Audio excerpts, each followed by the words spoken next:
Audio Jungle.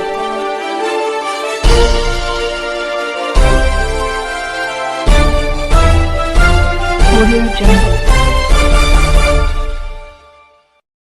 अभी आप देख रहे हैं कंचन न्यूज। इसे लाइक शेयर सब्सक्राइब करना ना भूलें ताकि न्यूज का नोटिफिकेशन सबसे पहले आपके पास पहुंचे। अब चलिए खबरें विस्तार से।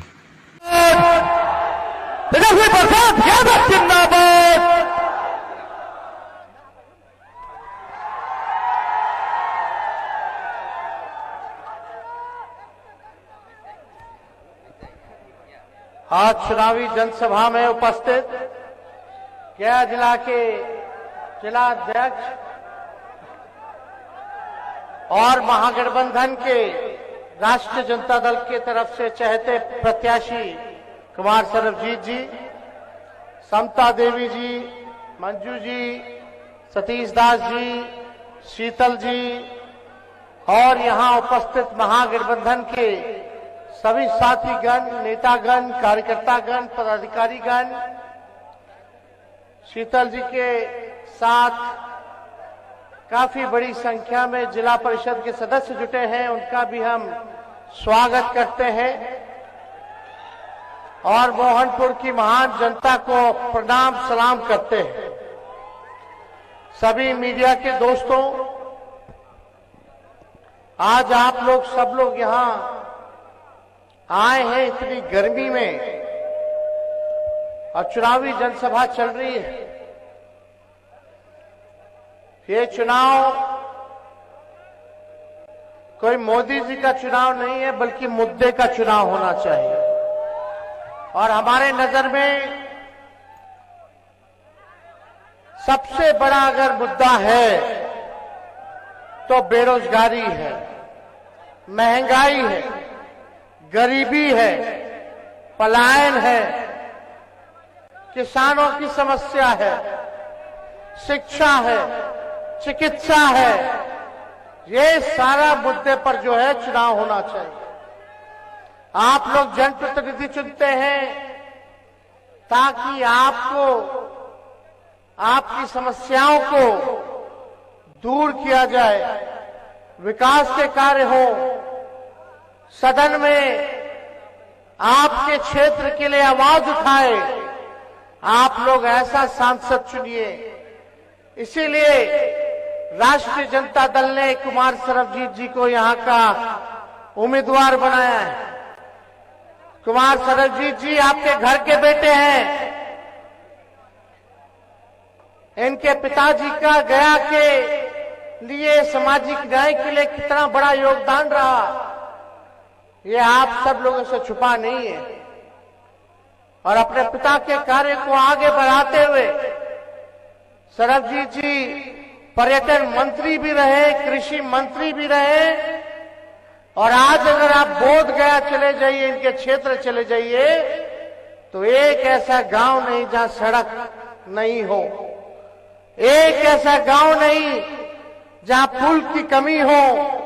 आप एक बार जाकर के देखिए, हर जगह रोड, हर जगह पुल, हर जगह विकास के काम इनके क्षेत्र में हो रखा है। यही 17 महीने में कितनी योजनाएं, चाहे सड़क का हो, टूरिज्म डिपार्टमेंट का हो, पुल पुलियों का हो या नगर विकास आवास का हो, सारी समस्याओं के लिए लगातार इन्होंने आवाज उठाया और सारा काम कराया, पास कराया। हम लोग तो काम कर रहे थे, लेकिन इधर चाचा जी पलट गए। इतना सज्जन व्यक्ति हैं, मिलनसार व्यक्ति हैं। हम लोगों ने अच्छा प्रत्याशी दिया तो आप लोगों की जिम्मेदारी बनती है कि इनको भारी मतों से जिताने का काम कीजिएगा। आप लोग बताइए, जिताइएगा कि नहीं जिताइएगा? दोनों हाथ उठा करके बताइए पीछे से। तो जिताइएगा तो ये आपके लिए काम करेंगे, नेता बन के नहीं बल्कि आपका बेटा बनकर के काम करेंगे, आपका भाई बनकर के काम करेंगे। अब चाचा जी पलट गए, उनको हाईजैक कर लिया ना सर। अब हाईजैक हो गए, बताओ। कल मोदी जी का पेड़वे छू रहे थे, आज तक कभी देखे हैं? क्या स्थिति होगी। हमको दुख हुआ, हमको दर्द हुआ कि बताइए बिहार के नेता जो सबसे अनुभवी मुख्यमंत्री है, वो मोदी जी का पैर छू रहे हैं, पैर दबा रहे हैं। क्या हो गया भाई, क्या हो गया? हमको बहुत चिंता है। वो तो 4 लाख सीट बता दिए एमपी का, 4 लाख से बोलते बोलते 4000 कर दिए, घटा दिए भाजपा का। बताइए क्या स्थिति बनी हुई है। तो मौके का लोगों ने फायदा उठाया, भाजपा के लोगों ने उनको हाईजैक कर लिया, क्योंकि देश भर से आवाज उठ रही थी कि तेजस्वी ने जो 17 महीने में किया, 5 लाख लोगों को सरकारी नौकरी दे करके, वो देश में कहीं नहीं हुआ, किसी राज्य में नहीं हुआ, केंद्र सरकार में नहीं हुआ। इसलिए भाजपा का लोगों का टेंशन बढ़ा हुआ था। अगर ये ऐसे ही करता रहेगा तो 2 साल के भीतर 10 लाख लोगों को सरकारी नौकरी दे देगा। हम नौकरी दे रहे थे, वो लोग मेरा सरकार गिरा रहे थे। हम लोग आशा ममता का मानदेय को दुगुना कर दिया, 2500 कर दिया। तालमी मरकज विकास मित्र टोला सेवक के मानदेय को डबल कर दिया। हम लोग चाहते थे पेंशन की बढ़ा दिया जाए, इस काम में लगे। हम लोगों ने जाति आधारित गणना कराया, उसके तहत हम लोग योजना बना रहे थे। आंकड़े आ गए थे जाति आधारित गणना का कि किसकी कितनी संख्या है, कौन जाति की, और संख्या के साथ साथ कौन परिवार, कौन व्यक्ति गरीब है, किसको आर्थिक सहायता चाहिए, उसको हम लोग योजना बना रहे थे। उसमें पता चला कितना लोग दिहाड़ी मजदूर है, कितना लोग नाला साफ करता, कितना लोग जो है भूमिहीन है, कितना लोग का घर पक्का नहीं है, किसकी क्या स्थिति है, कितना गरीब है। तो उसके लिए हम लोगों ने बनाया था योजना, बस वही लागू करना था। तो बीजेपी हाईजैक कर लिया चाचा जी के। क्या काम कर रहे थे हम लोग? जो बेरोजगार था नौकरी तो दिए ही, लेकिन जब सर्वे हम लोग कराए, जाति गणना कराए, तो जो गरीब परिवार है उसके लिए हम लोग क्या कर रहे थे? जिसके घर में नौकरी नहीं है उसको 1 लाख रुपया दे रहे थे। जिसका पक्का मकान नहीं, घर बनाने का 2 लाख रुपया दे रहे थे जिसके घर में नौकरी नहीं। 1 लाख दे रहे थे जिसको जमीन नहीं, वो जमीन खरीदेगा। और मकान बनाना है पक्का तो 1,20,000 रुपया दे रहे थे। ये हम लोगों का योजना चल रहा था। सर्वे का यही ना फायदा हुआ कि आंख खुल गया, पता चल गया कि भाई सच्चाई क्या है, कौन जात के लोग भाई गरीब है।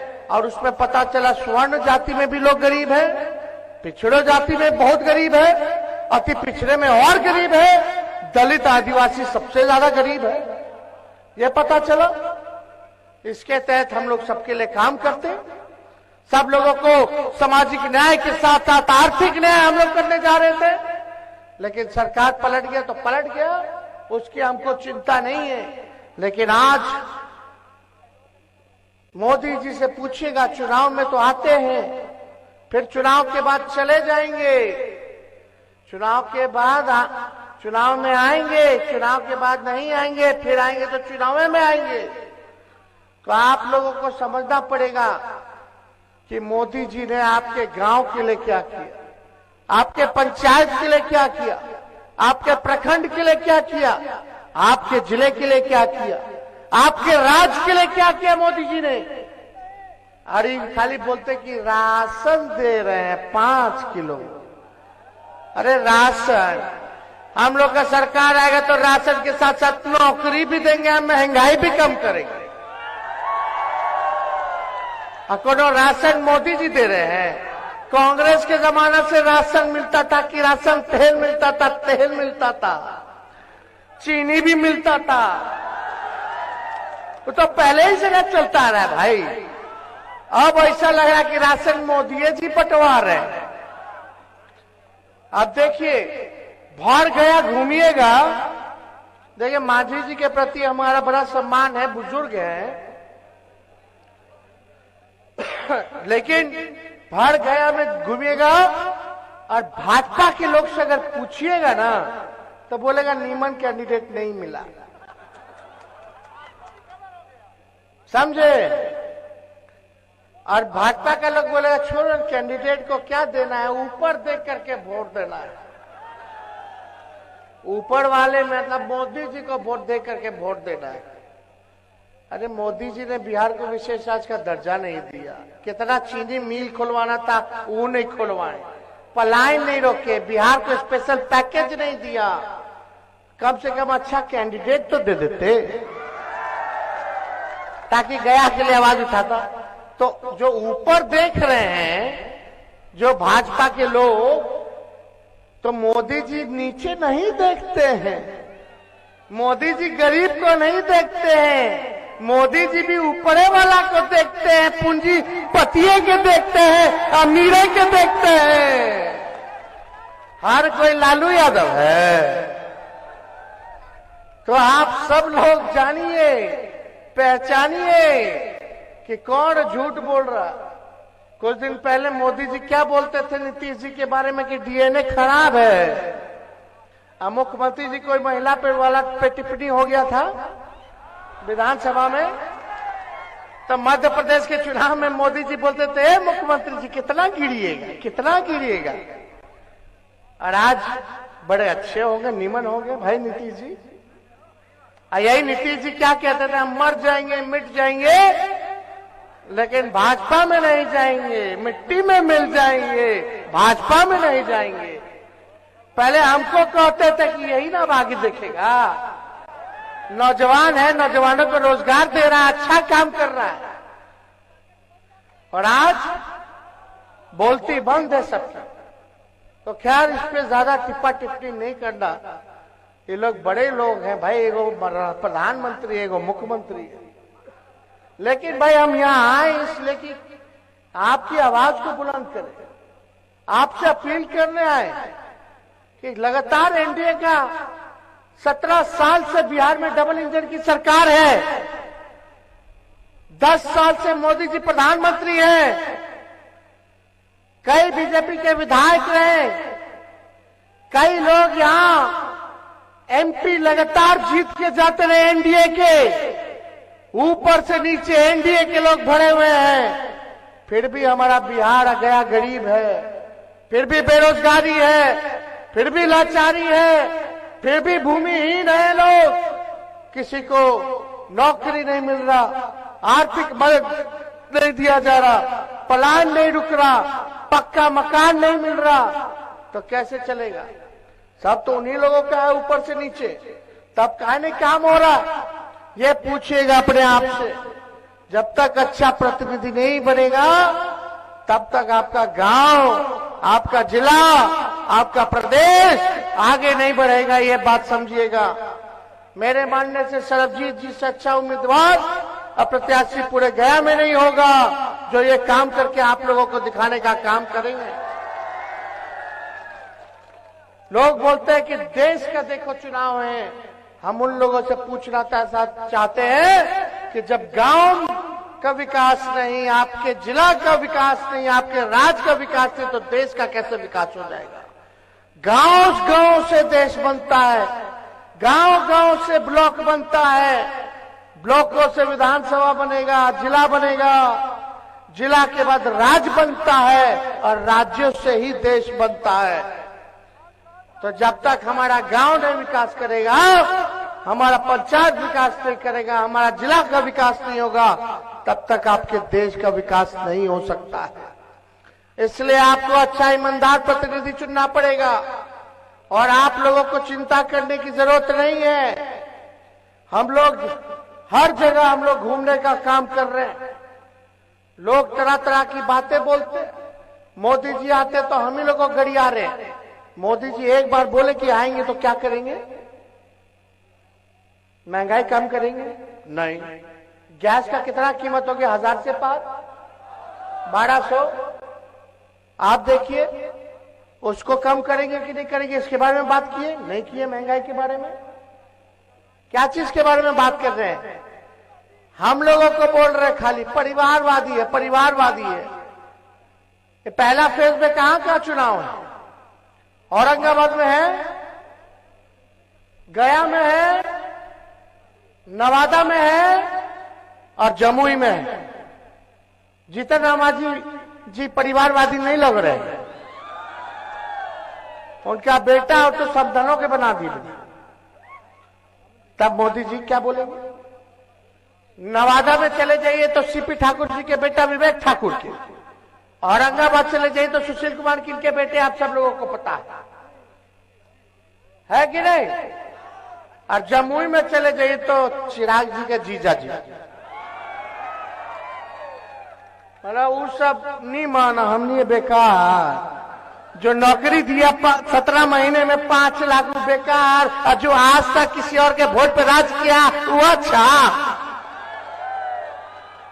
हम लोग काम करने वाले लोग यही बात बोलते हैं। जब ये बतवा याद दिलाए मोदी जी को तो 2 बार से बिहार आ रहे, भूल गए परिवारवाद का आरोप लगाना। भ्रष्टाचारी बोल रहे, रेलवे को बेच दिए, सारा देश की संपत्ति को बेच दिए, सेल को बेच दिए, जहाज को बेच दिए, एयरपोर्ट को बेच दिए, पोर्ट को बेच दिए। क्या क्या नहीं बेचे सबको पता है। लालू जी को बोलते हैं भ्रष्टाचारी। लालू जी ने रेलवे मंत्री रहते हुए 90,000 करोड़ का मुनाफा रेलवे को दिया था। हर बजट में भाड़ा कम करते थे। बता प्लेटफॉर्म का टिकट कितना था पहले लालू जी के समय में, आप कितना है? पहले 3 रुपया था, इनके टाइम में 50 रुपया हो गया। और ट्रेन का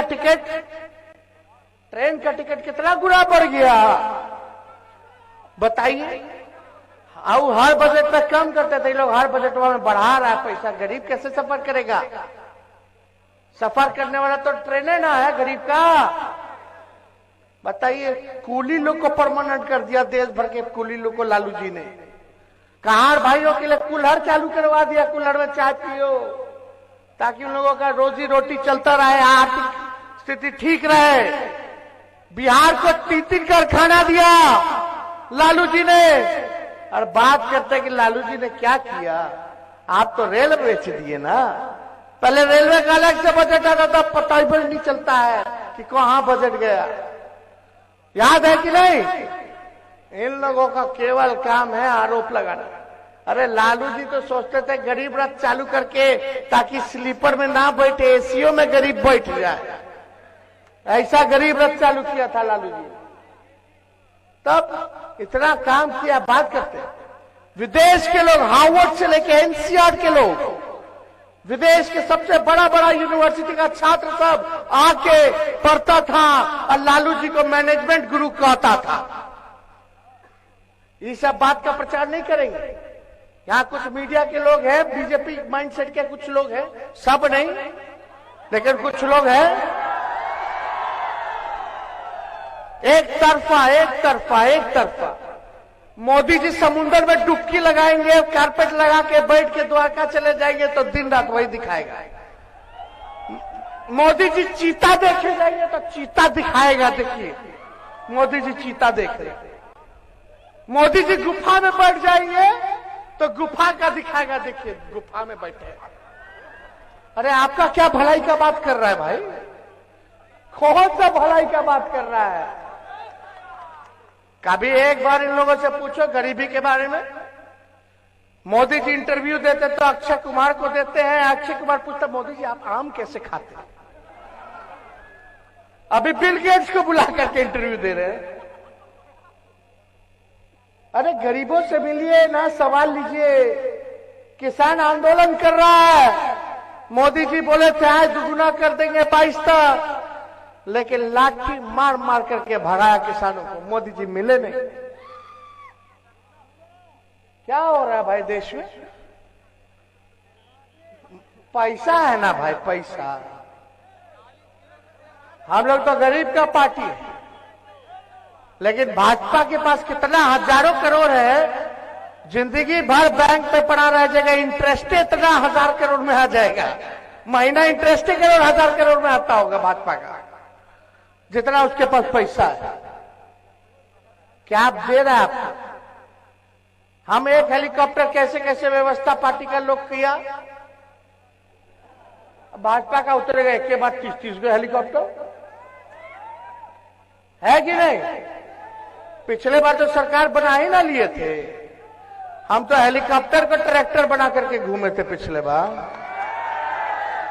एक एक दिन में 18-19 सभा हम लोग किए थे, आप लोगों के बीच गए थे, वादा किए थे। देखो उप मुख्यमंत्री रह के हम 17 महीने में केवल अगर 5 लाख नौकरी दे सकते हैं, तो 5 साल अगर मुख्यमंत्री रहते हुए दीजिएगा तो कितना नौकरी देंगे ये आप बताइए।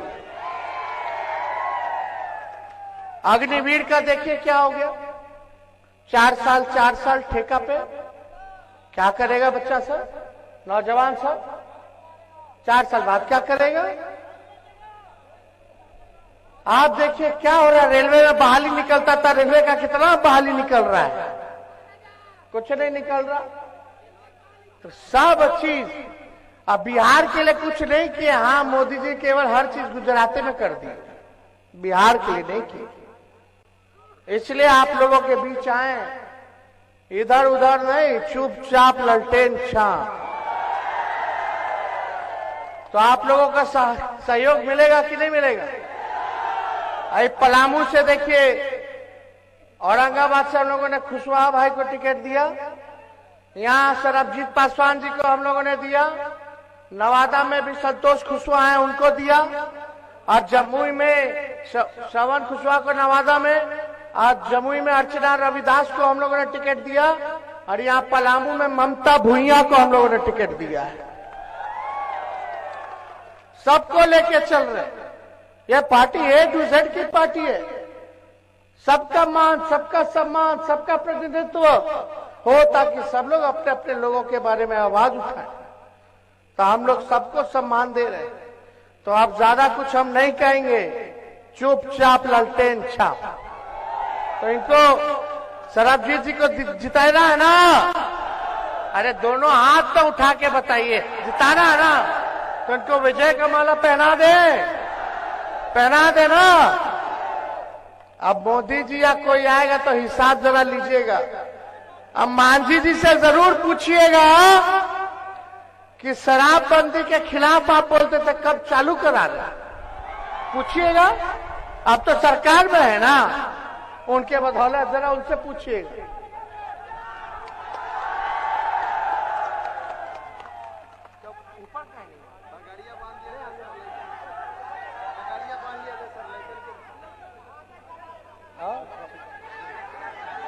हो गए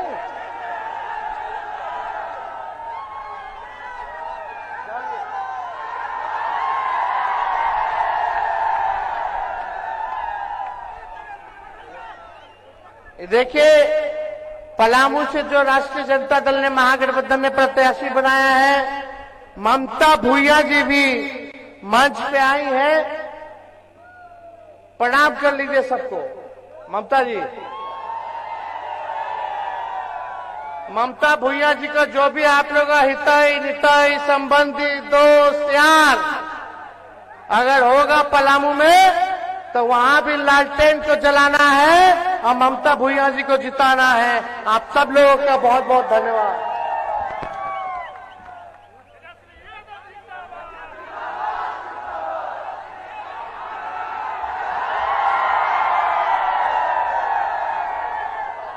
न्यू अपडेट के लिए देखते रहिए कंचन न्यूज।